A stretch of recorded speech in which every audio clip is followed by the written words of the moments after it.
So I just got done tearing this bottom end apart on the original 5.3 in the Colorado.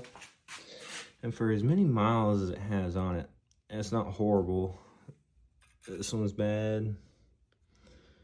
And this one's real bad. But rod bearings don't look so bad, but the main bearings are trashed. I've never seen one just wiggle in there before. Just a reference of how many miles are on here.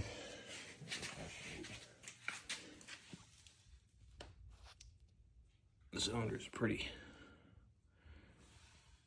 heavily worn out. Like there's not even any coating left on the sides of the piston.